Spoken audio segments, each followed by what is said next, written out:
2 mots pour présenter Beauvais. C'est la ville-préfecture de l'Oise, à 74 km de Paris. Il y a 56 000 habitants dans la ville même et 80 000 habitants dans la communauté d'agglo que je préside. Alors, vous aviez posé des questions sur la confiance que nous pouvions imaginer qu'avaient nos habitants. Je ne parlerai pas des lecteurs à ce niveau-là.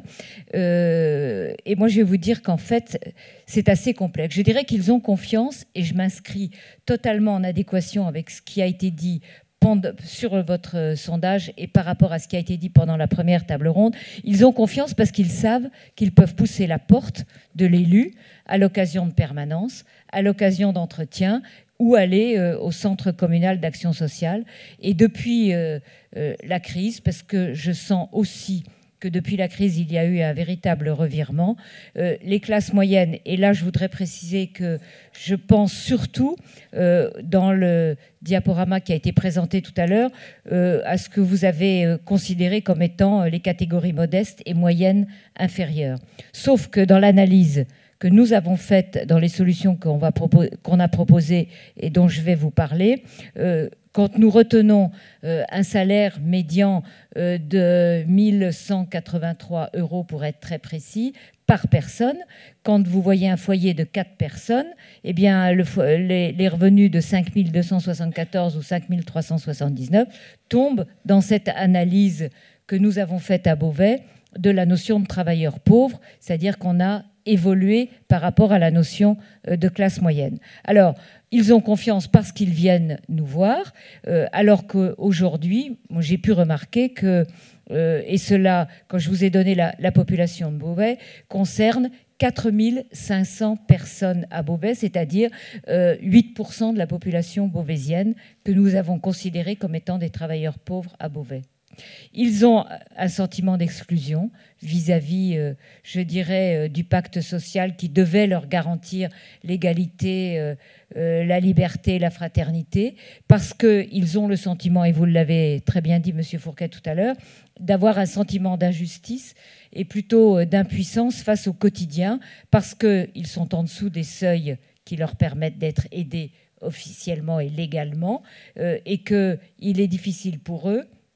Et les deux priorités que je vois, il est difficile pour eux de se loger et de trouver un emploi. Et je dirais même à Beauvais en Picardie. Et on voit que petit à petit, tous ceux qui n'arrivent pas à se loger, et je parle même plus de la première couronne qui s'arrête au sud du département de l'Oise, comme nous avons une grosse opération de rénovation urbaine et qu'il y a beaucoup de construction et de rénovation de logements, nous voyons arriver des populations de travailleurs de la région parisienne parce que le logement est devenu une des plus grosses difficultés.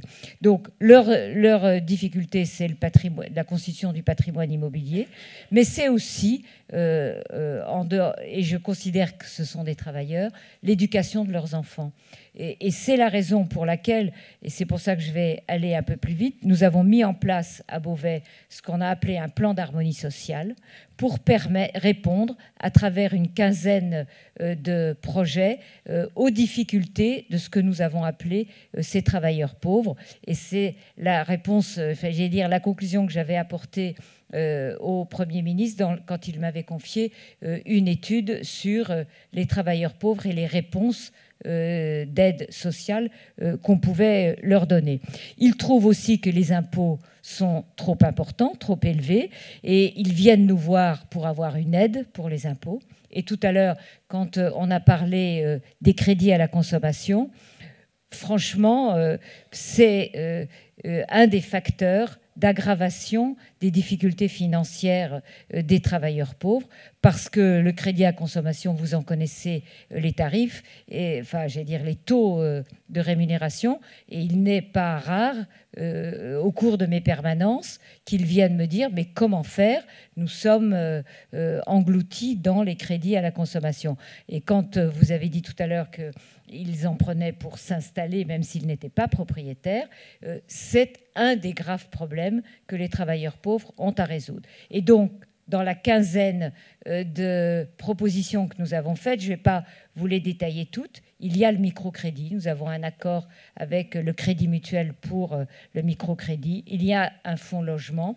Il y a l'aide à la mutuelle, parce que la santé est aussi, pour les travailleurs pauvres, le gros delta sur lequel ils font les sacrifices, les lunettes, les dents. À Beauvais, nous avons la chance d'avoir une entreprise qui s'appelle La Brosse et Dupont et qui fait des brosses à dents.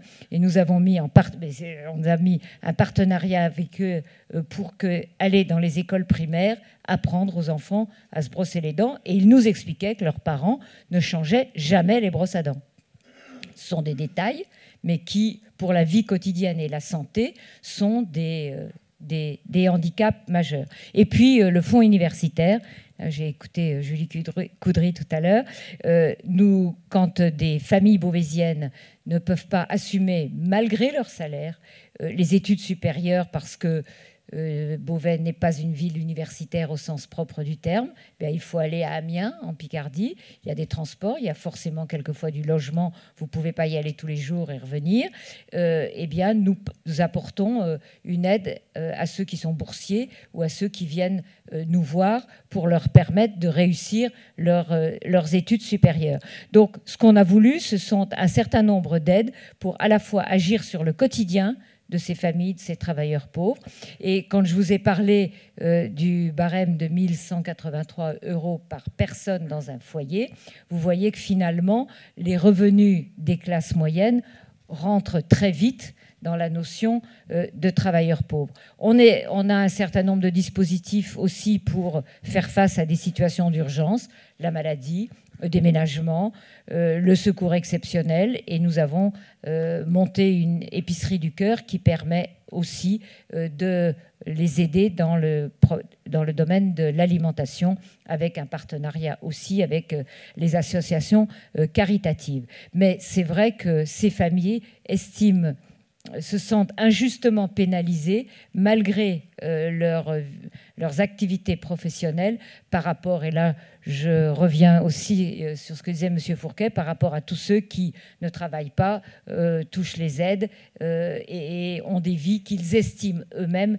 être plus faciles. Voilà, j'allais dire, la problématique telle que le maire que je suis le vit dans ma commune, et les réponses que nous avons essayé d'y apporter pour que ces catégories de travailleurs ne sombrent pas dans une spirale beaucoup plus grave dont on n'arriverait pas à les aider.